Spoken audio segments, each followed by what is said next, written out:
अध्याय विश्वरूप का वध, वृत्रासुर द्वारा देवताओं की हार और भगवान की प्रेरणा से देवताओं का दधीचि ऋषि के पास जाना। श्री सुखदेव जी कहते हैं, परीक्षित, हमने सुना है कि विश्वरूप के 3 सिर थे, इसलिए वे यज्ञ के समय प्रत्यक्ष रूप से ऊंचे स्वर में बोलकर बड़े विनय के साथ देवताओं को आहुति देते थे। साथ ही वे छिप छिप कर असुरों को भी आहुति दिया करते थे। उनकी माता असुर कुल की थी, इसलिए वे मातृ स्नेह के वशीभूत होकर यज्ञ करते समय उस समय असुरों को भाग पहुंचाया करते थे। देवराज इंद्र ने देखा कि इस प्रकार वे देवताओं का अपराध और धर्म की ओट में कपट कर रहे हैं। इससे इंद्र ने क्रोध में भरकर उन्होंने बड़ी फुर्ती से उनके 3 सिर काट दिए। इंद्र चाहते तो विश्वरूप के वध से लगी हुई ब्रह्म हत्या को दूर कर सकते थे, परंतु उन्होंने ऐसा करना उचित न समझा, वरन हाथ जोड़कर उसे स्वीकार कर लिया तथा 1 वर्ष तक उसे छूटने का कोई उपाय नहीं किया। तदंतर सब लोगों के सामने अपनी शुद्धि प्रकट करने के लिए उन्होंने अपनी ब्रह्म हत्या को 4 हिस्सों में बांटकर पृथ्वी, जल, वृक्ष और स्त्रियों को दे दिया। परीक्षित, पृथ्वी ने बदले में यह वरदान लेकर कि जहाँ जहाँ गड्ढा होगा वह समय पर अपने आप भर जाएगा, इंद्र की ब्रह्म हत्या का चतुर्थांश स्वीकार कर लिया। वही ब्रह्म हत्या पृथ्वी में कहीं कहीं बंजर जमीन के रूप में दिखाई देती है। दूसरा चतुर्थांश वृक्षों ने ले लिया। उन्हें यह वर मिला कि उनका कोई हिस्सा कट जाने पर फिर से उपज जाएगा, जन्म ले लेगा। उनमें अब भी गोंद के रूप में स्त्राव जो निकलता दिखाई पड़ता है, वह ब्रह्म हत्या का प्रभाव है। स्त्रियों ने यह वर पाकर कि वे सर्वदा पुरुष का सहवास कर सकें, ब्रह्म हत्या का तीसरा चतुर्थांश स्वीकार किया, लेकिन उनकी ब्रह्म हत्या प्रत्येक महीने में रज के रूप में दिखाई पड़ती है। जल ने यह वर पाकर कि खर्च करते रहने पर भी निर्जर आदि के रूप में तुम्हारी बढ़ती होती रहेगी, ब्रह्म हत्या का चौथा चतुर्थांश स्वीकार कर लिया, लेकिन काई, फेन आदि के रूप में वह ब्रह्म हत्या दिखाई पड़ती है और मनुष्य उसे हटाकर ही जल ग्रहण करते हैं। विश्वरूप की मृत्यु के बाद उनके पिता त्वष्टा ने कहा, हे इंद्र शत्रुओं, तुम्हारी अभिवृद्धि हो और शीघ्र से शीघ्र तुम अपने शत्रु को मार डालो। इस मंत्र से इंद्र का शत्रु उत्पन्न करने के लिए हवन करने लगे। यज्ञ समाप्त होने पर अन्वार्य पचन नामक अग्नि से एक बड़ा भयानक दैत्य प्रकट हुआ। वह जले हुए पहाड़ के समान काला और बड़े डील डोल का था। उसके सिर के बाल तांबे के समान लाल रंग के तथा नेत्र दोपहर के सूर्य के समान प्रचंड थे। 3 नोकों वाले त्रिशूल को लेकर जब वह नाचने, चिल्लाने और कूदने लगता था, उस समय पृथ्वी कांप उठती थी। वह बार बार जम्भाई लेता था, तब जान पड़ता था कि वह सारे आकाश को ही पी जाएगा। उसके भयावने रूप को देखकर सब लोग डर गए और इधर उधर भागने लगे। परीक्षित, त्वष्टा के तमोगुणी पुत्र ने सारे लोगों को घेर लिया। इसी से उस पापी और अत्यंत क्रूर पुरुष का नाम वृत्रासुर पड़ा। बड़े बड़े देवता अपने अपने अनुयायियों के सहित एक साथ ही उस पर टूट पड़े तथा अपने अपने दिव्य अस्त्र शस्त्रों से प्रहार करने लगे, परंतु वृत्रासुर उनके सारे अस्त्र शस्त्रों को निगल गया। अब तो देवताओं के आश्चर्य की सीमा न रही, उनका प्रभाव जाता रहा।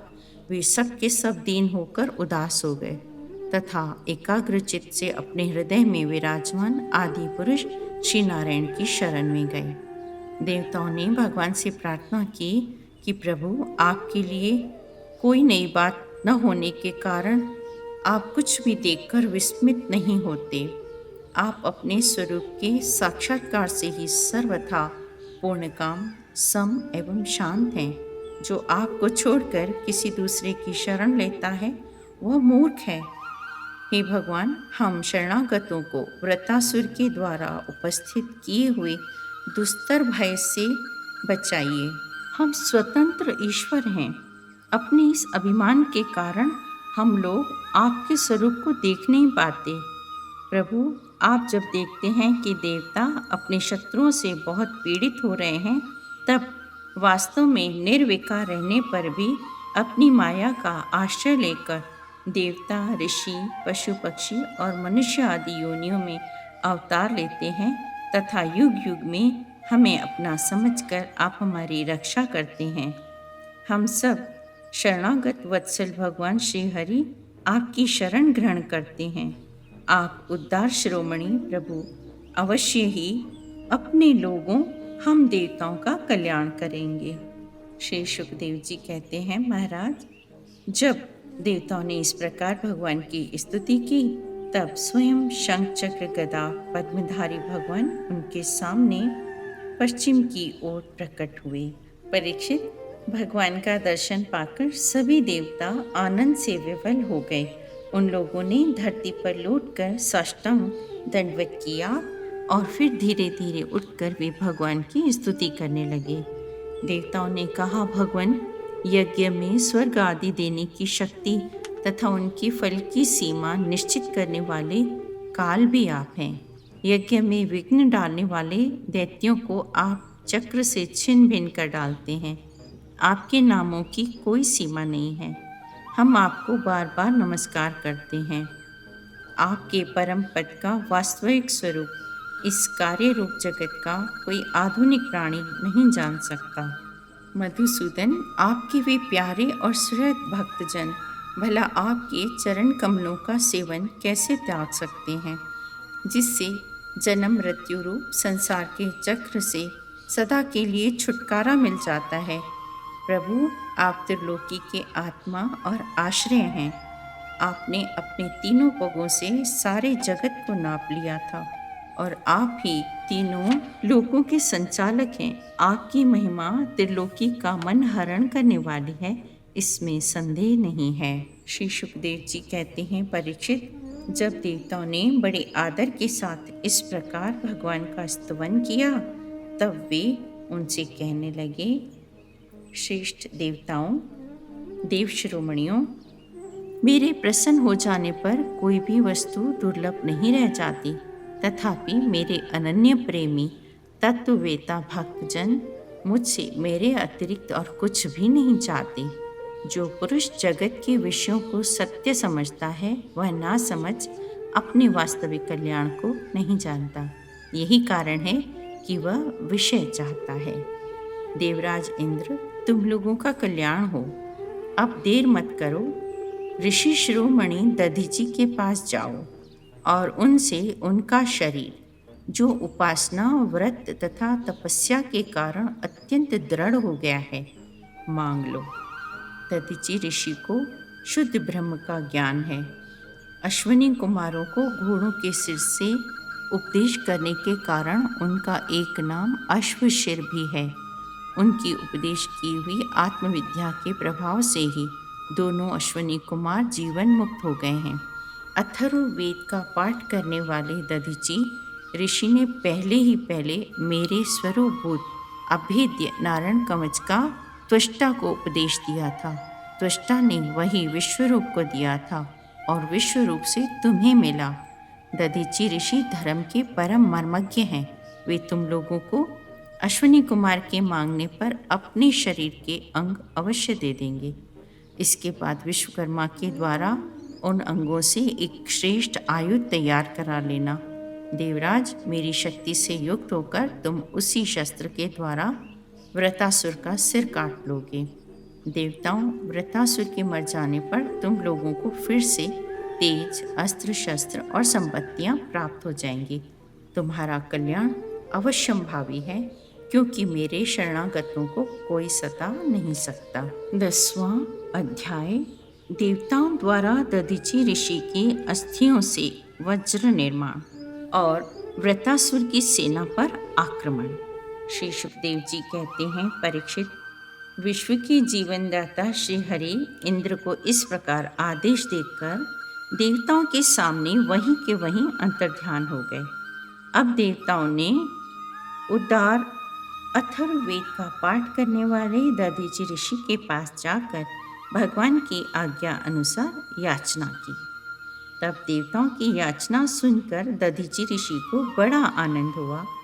उन्होंने हंसकर देवताओं से कहा, देवताओं, आप लोगों को संभवतः यह बात मालूम नहीं है कि मरते समय प्राणियों को बड़ा कष्ट होता है। उन्हें जब तक चेत रहता है बड़ी असह्य पीड़ा सहनी पड़ती है और अंत में वे मूर्छित हो जाते हैं। जो जीव जगत में जीवित रहना चाहते हैं उनके लिए शरीर बहुत ही अनमोल, प्रियतम एवं अभीष्ट वस्तु है। ऐसी स्थिति में स्वयं विष्णु भगवान भी यदि जीव से उसका शरीर मांगे तो कौन उसे देने का साहस करेगा? देवताओं ने कहा, ब्राह्मण, आप जैसे उद्धार और प्राणियों पर दया करने वाले महापुरुष, जिनके कर्मों की बड़े बड़े यशस्वी महानुभाव भी प्रशंसा करते हैं, प्राणियों की भलाई के लिए कौन सी वस्तु निछावर नहीं कर सकते? भगवान, इसमें संदेह नहीं है कि मांगने वाले लोग स्वार्थी होते हैं। उनमें देने वाले की कठिनाई का विचार करने की बुद्धि नहीं होती। फिर भी आप हमारी विपत्ति समझकर हमारी याचना पूर्ण कीजिए। दधीचि ऋषि ने कहा, देवताओं, मैंने आप लोगों के मुंह से धर्म की बात सुनने के लिए ही आपकी मांग के प्रति उपेक्षा दिखलाई थी।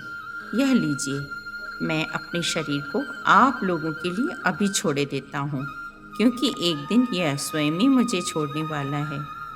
देव शिरोमणियों, जो मनुष्य इस विनाशी शरीर से दुखी प्राणियों पर दया करके प्रकट में या फिर अप्रकट रूप से यश का संपादन नहीं करता, वह जड़ पेड़ पौधों से भी गया बीता है। जगत के धन, जन और शरीर आदि पदार्थ सभी क्षणभंगुर हैं, अपने किसी काम नहीं आते, अंत में दूसरों के ही काम आते हैं। श्री सुखदेव जी कहते हैं, परीक्षित, महर्षि दधीचि ने ऐसा निश्चय करके अपने को परब्रह्म परमात्मा में लीन करके अपना स्थूल शरीर त्याग दिया। उनके इंद्रिय, प्राण, मन और बुद्धि संयत थे, दृष्टि तत्वमयी थी, उनके सारे बंधन कट चुके थे। अतः जब वे भगवान से अत्यंत युक्त होकर स्थित हो गए, तब उन्हें इस बात का पता ही नहीं चला कि मेरा शरीर छूट गया। भगवान की शक्ति पाकर इंद्र का बल पौरुष उन्नति की सीमा पर पहुंच गया। जब विश्वकर्मा जी ने दधीचि ऋषि की हड्डियों से वज्र बनाकर उन्हें दिया और वे उसे हाथ में लेकर ऐरावत हाथी पर सवार हुए, अब उन्होंने त्रिलोकी को हर्षित करते हुए वृत्रासुर का वध करने के लिए उस पर पूरी शक्ति लगाकर धावा बोल दिया। जो व्यवस्थ मनवंतर इस समय चल रहा है, उसकी पहली चतुर्युगी का वो त्रेता युग अभी आरंभ ही हुआ था। उसी समय नर्मदा तट पर देवताओं का दैत्यों के साथ यह भयंकर संग्राम हुआ था। वे घमंडी असुर सिंहनाद करते हुए बड़ी सावधानी से देवसेना पर प्रहार करने लगे। उन लोगों ने गदा, परिघ, बाण, मुदगर, तोमर, तलवार, शूल आदि से देवताओं को सब ओर से ढक दिया। वह शस्त्रों और अस्त्रों की वर्षा देव सैनिकों को छू तक न सकी। जब असुरों के अस्त्र शस्त्र समाप्त हो गए, तब वे देवताओं की सेना पर पर्वतों के शिखर, वृक्ष और पत्थर बरसाने लगे। परीक्षित, जब वृत्रासुर के अनुयायियों ने देखा कि देवसेना का वे कुछ भी बिगाड़ नहीं सकते, तब तो वे बहुत डर गए। अब वे अपने सरदार वृत्रासुर को युद्ध भूमि में ही छोड़कर भाग खड़े हुए, क्योंकि देवताओं ने उनका सारा बल पौरुष छीन लिया था। जब धीरवीर वृत्रासुर ने देखा कि मेरे अनुयायी असुर भाग रहे हैं, तब वह समयानुसार वीरोचित वाणी से दैत्यों को संबोधित करके कहा, असुरों, भागो मत, मेरी एक बात सुन लो। इसमें संदेह नहीं है कि जो पैदा हुआ है उसे एक न एक दिन अवश्य मरना पड़ेगा। इस जगत में विधाता ने मृत्यु से बचने का कोई उपाय नहीं बताया है। मृत्यु के बाद स्वर्ग आदि लोक और सुयश भी मिल रहा हो, तो ऐसा कौन बुद्धिमान है जो उस उत्तम मृत्यु को न अपनाएगा। संसार में दो प्रकार की मृत्यु परम दुर्लभ और श्रेष्ठ मानी गई है। एक तो योगी पुरुष का अपने प्राणों को वश में करके ब्रह्म चिंतन के द्वारा शरीर का परित्याग, और दूसरा युद्ध भूमि में सेना के आगे रहकर बिना पीठ दिखाए जूझ मरना। तुम लोग भला ऐसा शुभ अवसर क्यों खो रहे हो?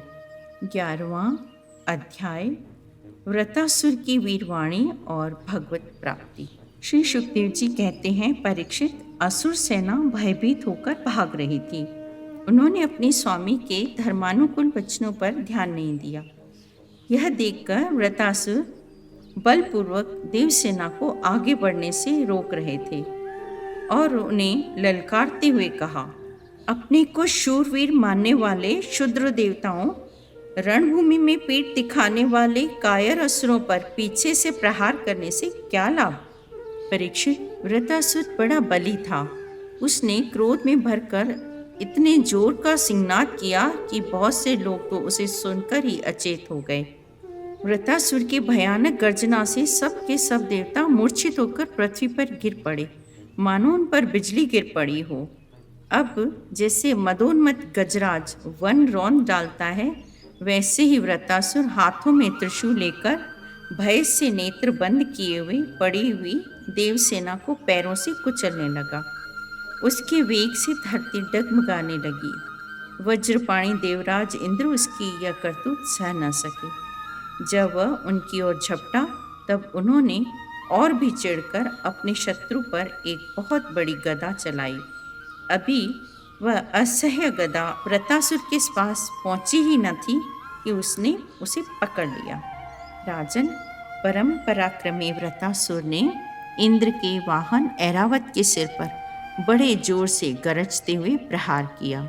गदा के आघात से ऐरावत हाथी व्याकुल होकर गिर पड़ा।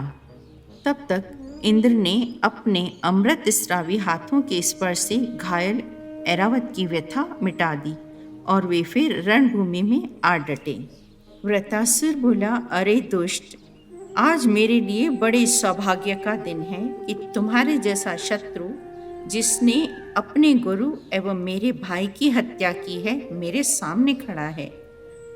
इंद्र, तूने मेरे आत्मवेता और निष्पाप बड़े भाई के, जो कि ब्राह्मण था और तुम्हारा गुरु भी था, विश्वास दिलाकर तलवार से तीनों सिर उतार लिए। निर्दय मनुष्य यज्ञ में पशु का सिर काट डालता है, ऐसा तुम्हारा व्यवहार था। आज मेरे त्रिशूल से तेरा शरीर टूक टूक हो जाएगा। बड़े कष्ट से तेरी मृत्यु होगी। तेरे जैसे पापी को आग भी नहीं जलाएगी, तुझे तो गिद्ध नोच नोच खाएंगे। अरे इंद्र, यह भी संभव है कि तू मेरी सेना को छिन्न भिन्न करके अपने वज्र से मेरा सिर काट ले। तब तो मैं अपने शरीर को पशु पक्षियों को समर्पित करके कर्म बंधन से मुक्त हो जाऊंगा। देवराज, मैं तेरे सामने खड़ा हूँ, तेरा शत्रु हूँ। अब तू मुझ पर अपना अमोघ वज्र क्यों नहीं छोड़ता? इंद्र, तेरा यह वज्र श्री हरि के तेज और दधीचि ऋषि की तपस्या से शक्तिमान हो रहा है। तेरे वज्र का वेग मुझे नहीं, मेरे विषय भोग रूप फंदे को काट डालेगा और मैं शरीर त्याग कर मुनि जनोचित गति प्राप्त करूंगा। भगवान को प्रत्यक्ष अनुभव करते हुए वृतासुर ने प्रार्थना की, प्रभु, आप मुझ पर ऐसी कृपा कीजिए कि अनन्य भाव से आपके चरण कमलों की सेवा करने का अवसर मुझे प्राप्त हो। प्राणवल्लभ, मेरा मन आपके मंगलमय गुणों का स्मरण करता रहे, मेरी वाणी उन्हीं का गान करे और शरीर आपकी सेवा में ही संलग्न हो। जैसे वियोगिनी पत्नी अपने प्रवासी प्रियतम से मिलने के लिए उत्कंठित रहती है, वैसे ही कमल नयन मेरा मन आपके दर्शन के लिए छटपटा रहा है। प्रभु, मैं मुक्ति नहीं चाहता। मेरे कर्मों के फलस्वरूप मुझे बार बार जन्म मृत्यु के चक्कर में भटकना पड़े, इसकी परवाह नहीं। परंतु मैं जहाँ जहाँ जाऊँ, जिस जिस योनि में जन्मूँ, वहाँ भगवान के प्यारे भक्तों से मेरी प्रेम मैत्री बनी रहे। 12वां अध्याय वृतासुर का वध। श्री सुखदेव जी कहते हैं, राजन, वृतासुर रणभूमि में अपना शरीर छोड़ना चाहता था, क्योंकि उसके विचार से इंद्रिय पर विजय प्राप्त करके स्वर्ग पाने की अपेक्षा मरकर भगवान को प्राप्त करना श्रेष्ठ था। वीर वृतासुर ने प्रलयकालीन अग्नि की लपटों के समान तीखी नोकों वाले त्रिशूल को घुमाकर बड़े वेग से इंद्र पर चलाया और अत्यंत क्रोध से सिंहनाद करके बोला, पापी इंद्र, अब तू नहीं बच सकता।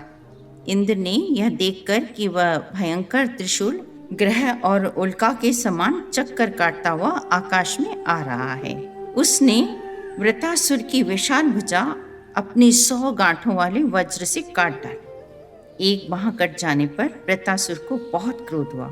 उसने वज्रधारी इंद्र के पास जाकर उनकी ठोड़ी में और गजराज ऐरावत पर परिघी से ऐसा प्रहार किया कि उनके हाथ से वह वज्र गिर पड़ा।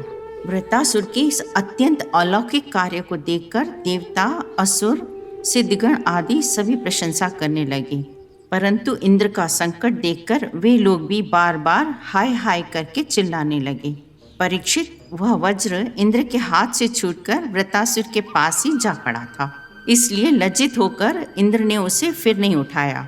तब वृतासुर ने कहा, इंद्र, तुम वज्र उठाकर अपने शत्रु को मार डालो, यह विषाद करने का समय नहीं है।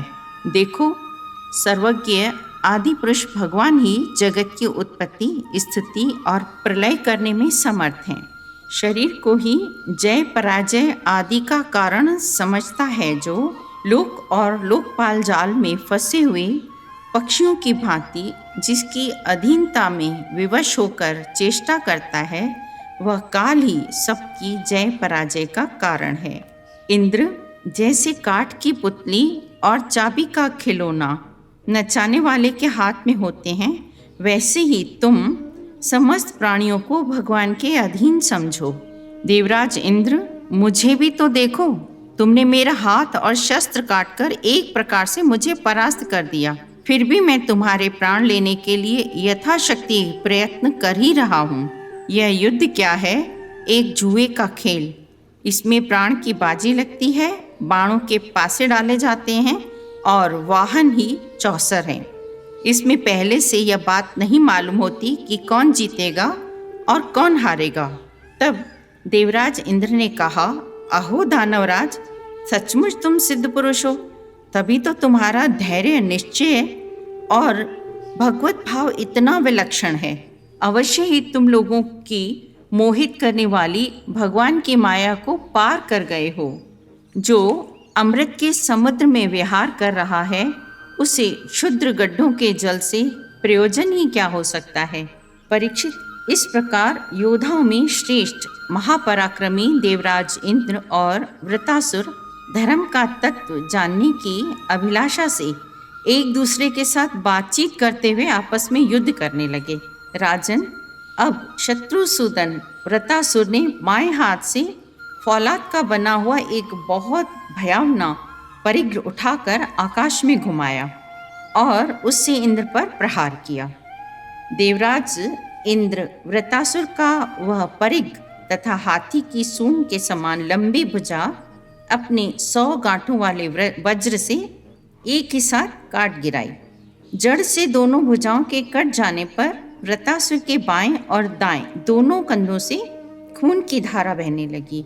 उस समय वह ऐसा जान पड़ा मानो इंद्र के वज्र की चोट से पंख कट जाने पर कोई पर्वत ही आकाश से गिरा हो। पैरों की चोट से पृथ्वी को रोनता और प्रबल वेग से पर्वतों को उलटता पुलटता वह इंद्र के पास आया और उन्हें उनके वाहन ऐरावत हाथी के सहित इस प्रकार निगल लिया जैसे कोई पराक्रमी और अत्यंत बलवान अजगर हाथी को निगल जाए।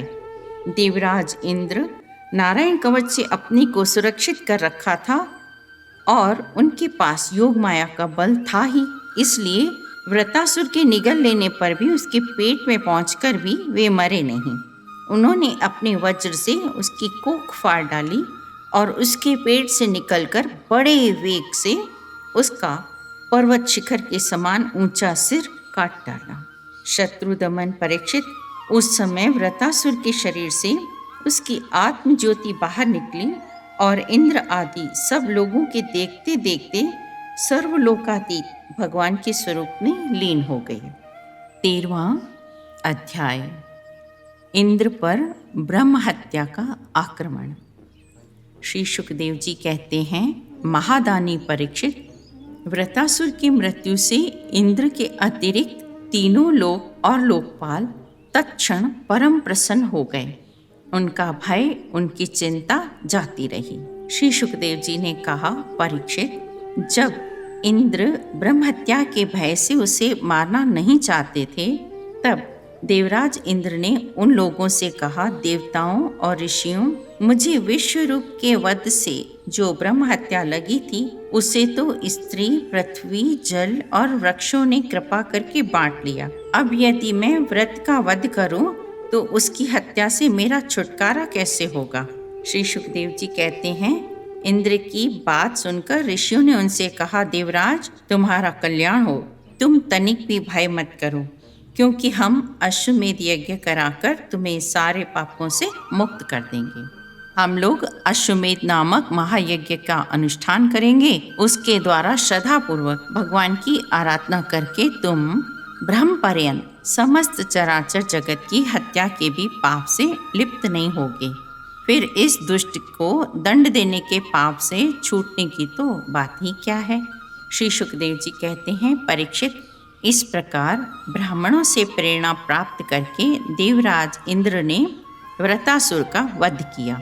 इसके कारण इंद्र को एक क्षण के लिए भी चैन नहीं पड़ता था। सच है, जब किसी संकोची सज्जन पर कलंक लग जाता है, तब उसके धैर्य आदि गुण उसे सुखी नहीं कर पाते। देवराज इंद्र ने देखा कि ब्रह्म हत्या साक्षात चांडाली के समान उनके पीछे पीछे दौड़ी आ रही है। बुढ़ापे के कारण उसके सारे अंग कांप रहे हैं और क्षय रोग उसे सता रहा है। उसके सारे वस्त्र खून से लथपथ हो रहे हैं। वह अपने सफ़ेद सफ़ेद बालों को बिखेरे ठहर जा, ठहर जा, इस प्रकार चिल्लाती आ रही है। उसके श्वास के साथ मछली की दुर्गंध आ रही है, जिसके कारण मार्ग भी दूषित होता जा रहा है। देवराज इंद्र मानसरोवर के कमल नाल के तंतुओं में 1000 वर्षों तक छिपकर निवास करते रहे और सोचते रहे कि ब्रह्म हत्या से मेरा छुटकारा कैसे होगा। इतने दिनों तक उन्हें भोजन के लिए किसी प्रकार की सामग्री न मिल सकी, क्योंकि वे अग्नि देवता के मुख से भोजन करते हैं, अर्थात हवन की आहुतियों से ही वो भोजन करते हैं, और अग्नि देवता जल के भीतर कमल तंतुओं में जा नहीं सकते। जब तक देवराज इंद्र कमल तंतुओं में रहे, तब तक अपनी विद्या, तपस्या और योग बल के प्रभाव से राजा नहुष स्वर्ग का शासन करते रहे। परंतु जब उन्होंने संपत्ति और ऐश्वर्य के मद से अंधे होकर इंद्र पत्नी शची के साथ अनाचार करना चाहा, तब शची ने उनसे ऋषियों का अपराध करवाकर उन्हें श्राप दिलवा दिया, जिससे वे सांप हो गए। तदंतर जब सत्य के परम पोषक भगवान का ध्यान करने से इंद्र के पाप नष्ट प्राय हो गए, तब ब्राह्मणों के बुलवाने पर वे पुनः स्वर्गलोक में गए। कमल वन विहारिणी लक्ष्मी जी इंद्र की रक्षा कर रही थी। परीक्षित, इंद्र के स्वर्ग में आ जाने पर ब्रह्म ऋषियों ने वहां आकर भगवान की आराधना के लिए इंद्र को अश्वमेध यज्ञ करने की दीक्षा दी। उनसे अश्वमेध यज्ञ कराया। तब देवराज इंद्र ने उस यज्ञ के द्वारा सर्वदेव स्वरूप पुरुषोत्तम भगवान की आराधना की। तब भगवान की आराधना के प्रभाव से वृत्रासुर के वध की बहुत बड़ी पाप राशि उस प्रकार भस्म हो गई। परीक्षित, बुद्धिमान पुरुषों को चाहिए कि वे इस इंद्र संबंधी आख्यान को सदा सर्वदा पढ़ें और सुनें। विशेषतः पर्वों के अवसर पर तो अवश्य इसका सेवन करें। यह धन और यश को बढ़ाता है, सारे पापों से छुड़ाता है, शत्रु पर विजय प्राप्त कराता है तथा आयु और मंगल की अभिवृद्धि करता है। ओम नमो भगवते वासुदेवाय।